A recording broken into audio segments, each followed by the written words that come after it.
সুপ্রিয় দর্শক, আজ মহাসপ্তমী, দুর্গাপূজার অনেক স্পেশাল একটা দিন। এই দিনে থাকে নানা আয়োজন, আর সেই আয়োজনের শুরুতেই আমাদের আয়োজনে থাকছে স্পেশাল একজন। আজ আমাদের মাঝে উপস্থিত রয়েছেন জনপ্রিয় সঙ্গীত শিল্পী স্বর্ণময়ী মণ্ডল। শুভ সকাল আপু, কেমন আছেন? শুভ সকাল, ভালো আছি। তুমি কেমন আছো? আমি বেশ ভালো আছি এবং আপনাকে মহাসপ্তমীর অনেক অনেক শুভেচ্ছা। তোমাকেও অনেক অনেক শুভেচ্ছা। সেই সাথে সকল দর্শক বন্ধুদের শারদীয় দুর্গাপূজার মহাসপ্তমীর শুভেচ্ছা জানাচ্ছি। একটু শুরুতেই জানতে চাই যে আপনারা ধর্মীয় কি কি আচার অনুষ্ঠান পালন করেন এই দিনে স্পেশালি? আসলে মহাসপ্তমীতে দেবী দুর্গা পূজা মণ্ডপে ওনাকে বিশেষভাবে পূজা দেয়া শুরু হয় এই দিন থেকেই।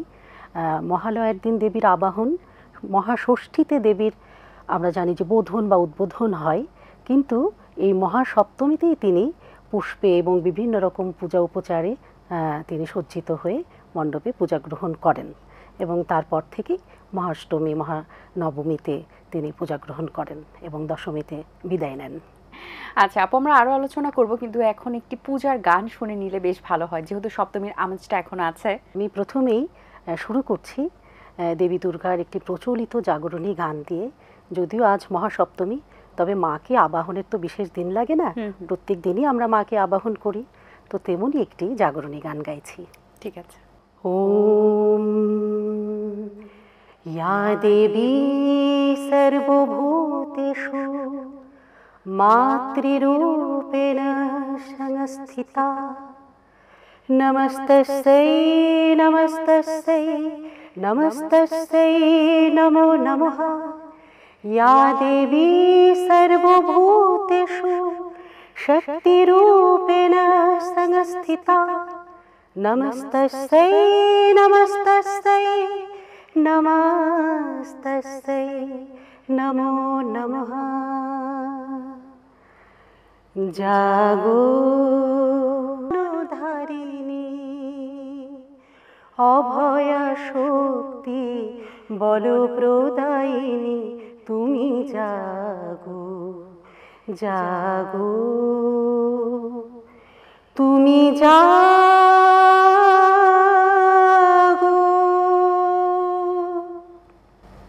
বাহ, অসাধারণ, অসংখ্য ধন্যবাদ আপনাকে আপু। মহাসপ্তমীতে তো আয়োজনটা শুরু হয়েছে, একদম খুব আনন্দময় একটা মুখর পরিবেশ, এবং অষ্টমী নবমী আছে, আগামীকাল অষ্টমী। সো আজকে থেকে কালকে পর্যন্ত কি প্রিপারেশন নিচ্ছেন? প্রস্তুতি বলতে মায়ের পুজো তো আমরা এক এক দিন এক একভাবে মাকে আমরা পূজা নিবেদন করি। আর এই যে পূজার অর্থ কিন্তু বিশেষভাবে শ্রদ্ধা নিবেদন। তো মহাসপ্তমীতে আমরা মাকে কাল রাত্রি রূপে তাকে পাই, মানে মা প্রত্যেক দিনই আসেন এই যে পুজোর কদিন ধরে, এক এক দিন এক একটি রূপে তিনি এসে জগৎবাসীকে বা মর্তলোকে আমাদেরকে তিনি কল্যাণ প্রদান করেন। তো এই যে কাল ও রাত্রি রূপে মা আসলেন, এসে আমাদের মহাকাল ভয়, মৃত্যু ভয় উনি দূর করবেন। তেমনি যেমন মহা অষ্টমীতে তিনি মহাগৌরী রূপে আসেন, তারপর মহানবমীতে তিনি সিদ্ধিদাত্রী রূপে আসেন, মানে সকলকে তিনি সফলতা, সার্থকতা দান করেন। এইভাবে মায়ের প্রত্যেকটি রূপের মধ্যেই আসলে আমাদের জগতের কল্যাণের জন্যেই তার এই রূপগুলো আমরা তাকে শ্রদ্ধা নিবেদন করি সেই রূপে ভেবে। বাহ, এই সময় তো খাবার দাবারের আয়োজনটা অনেক বিশালভাবে থাকে। সবচেয়ে পছন্দের খাবার আপনার কি, এবং আপনারও কোন খাবারটা রান্না করতে খুব ভালো লাগে? সেটি তো তুমিও জানো, সব সময় যেটি আমি বানাই এবং আজকেও নিয়ে এসেছি। হ্যাঁ, নাড়ু, পুজোর নাড়ু। হ্যাঁ, তিলের নাড়ু, নারকেল নাড়ু। নারকেলের নাড়ুটাই বেশি প্রচলন, গুড় দিয়ে বানিয়ে একটাভাবে আমরা প্রচলন আছে, আর একটা চিনি দিয়ে বানিয়ে রস করা, বা সেটা মায়ের কাছ থেকে শিখেছি। তার সাথে সাথে আরও অনেক রকম নাড়ু মাকে পরিবেশন করা হয়, এবং তার সাথে অন্নভোগ। তো যে পূজার যে আমরা যে শুকনো খাবার, ফল প্রসাদ এবং এই যে মিষ্টি ভোগ যেটা দেয়া হয়, তারপর মিষ্টান্ন পায়েস, এই খিচুড়ি অন্নের সাথে, অন্নভোগের সাথে যে পুষ্পান্ন মানে পায়েস যে আমরা খাই, সেইটা আমার কাছে সবচেয়ে বেশি লোভনীয় এবং মনে হয় যে কখন আবার সেই দিনটি আসবে। বাহ, পুজোতে কোন ধরনের পোশাক পরতে বেশি ভালো লাগে? অবশ্যই যে পোশাকগুলো পুজোর সঙ্গে একেবারে মানানসই, যেমন এই সময় তুমি তো জানো যে লাল সাদা এই পোশাকগুলো ঘুরে ফিরিয়ে আমরা পরি, তবে প্রধানত চেষ্টা করি যে শাড়ি পরতেই পছন্দ করি এবং শাড়ির সাথে সেই সাজগুলোই নির্বাচন করি। মা যেভাবে সেজে এসেছেন, মা পূজা মণ্ডপ আমরা ঘুরে ঘুরে দেখি, এই যে মন্দির প্রদর্শন বা পূজা মণ্ডপ প্রদর্শন করা, সেখানেও দেখি যে মা এবার কিভাবে এই যে যারা মৃৎশিল্পী তারা কিভাবে গড়েছেন, মাকে কিভাবে সাজিয়েছেন। তো আমার এটা আবার খুব ভালো লাগে যখন দেখি আমার পোশাকের সঙ্গে কোনো পূজা মণ্ডপে মায়ের শাড়ির রং মিলে গেছে, তো আমি সেখানে একদম খুব খুশি হয়ে যাই এবং ছবিটা ওখানেই নিয়ে ফেলি। বর্তমানে তো জানো আমরা সবাই সামাজিক যোগাযোগ মাধ্যমে একটা ছবি পোস্ট করতে পারলেই মনে করি বাহ আমার খুব আনন্দ হলো। তো সেই শাড়িটা যদি মায়ের শাড়ির সাথে মিলে যায় আমার ভীষণ আনন্দ লাগে, আনন্দটা দ্বিগুণ হয়ে যায় আসলে, একদম দ্বিগুণ হয়ে যায়। আচ্ছা, আমরা এই মুহূর্তে আরেকটি গান শুনতে চাই, কোন গানটি শুনছি?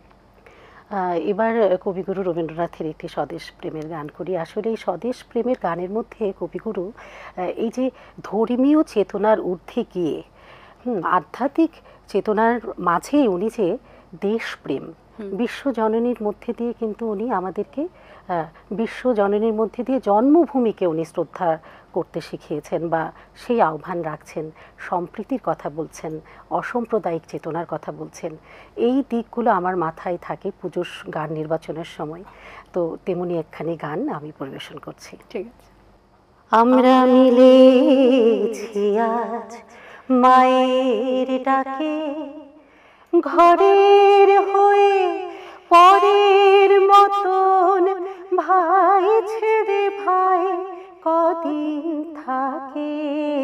মিলেছি আজ মায়ের ডাকে, মিলেছি আজ মায়ের ডাকে, প্রাণের মাঝে থেকে থেকে আয় বলে ওই ডেকেছে কে। প্রাণের মাঝে থেকে থেকে আয় বলে ওই ডেকেছে কে। সেই গভীর স্বরে উদাস করে আর কে করে ধরে রাখে। মিলেছি আজ মায়ের ডাকে, মিলেছি আজ মায়ের ডাকে।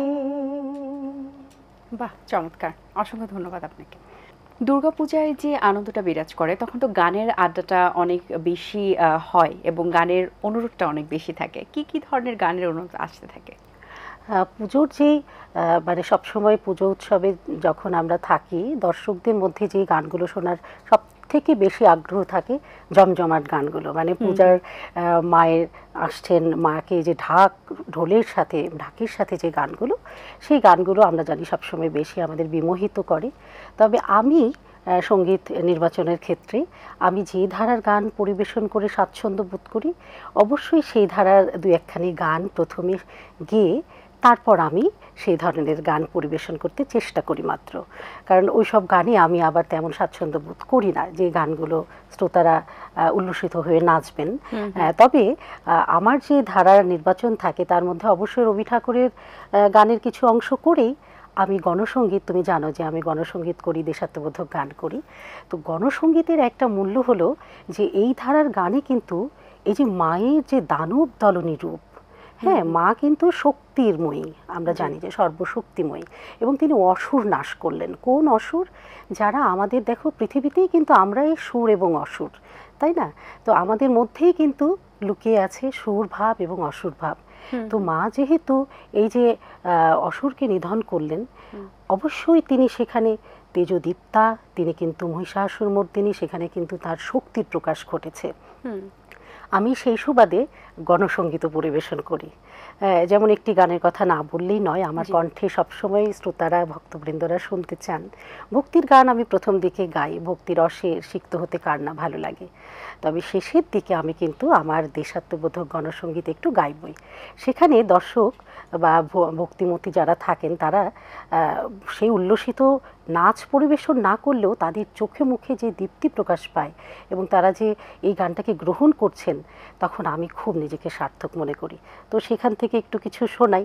যেমন চারণ কবি মুকুন্দ দাসের সেই গানটি আমার কণ্ঠে সবাই সবসময় শুনতে চান।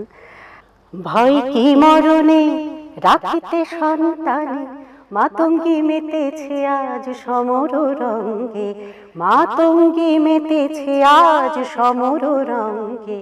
তাথই তাথই থই দ্রিমি দ্রিমি দম দম, তাথই তাথই থই দ্রিমি দ্রিমি দম দম। ভূত পিশাচ নাচে যোগিনী সঙ্গে, ভূত পিশাচ নাচে যোগিনী সঙ্গে। ভয় কি মরণে দানব দলনি হয়ে উন্মাদিনী, আর কি দানব থাকিবে বঙ্গে। সাজরে সন্তান হিন্দু মুসলমান, সাজরে সন্তান হিন্দু মুসলমান। থাকে থাকিবে প্রাণ, না হয় যাইবে প্রাণ, থাকে থাকিবে প্রাণ, না হয় যাইবে প্রাণ। ভয় কি মরণে লইয়ে কৃপান হরে আগুয়ান, নিতে হয় মুকুন্দেরে নিউরে সঙ্গে, নিতে হয় মুকুন্দেরে নিউরে সঙ্গে। ভয় কি মরণে রাখিতে সন্তানে, মাতঙ্গী মেতেছে আজ সমর রঙ্গে, মাতঙ্গী মেতেছে আজ সমর রঙ্গে। অসাধারণ, অসংখ্য ধন্যবাদ আপু আপনাকে। ছোটবেলায় পুজো এখন বড়বেলার পুজোর মধ্যে ডিফারেন্স কি আছে? অবশ্যই অনেক ভিন্নতা। ছোটবেলায় বাবা মা ভাই বোন সেই যে একটি জামা বা পোশাক, পুজোর জামা কেনার যে আনন্দ সবার সাথে, কাউকে না দেখানোর একটা ব্যাপার থাকে। হ্যাঁ, সবাই আমরা জানি যে এই দিনটি আমরা মানে কিভাবে লুকিয়ে রাখবো জামাটা, যে ওই দিন একদিনে পরবো, অষ্টমীর দিন বা নবমীর দিনে পরবো।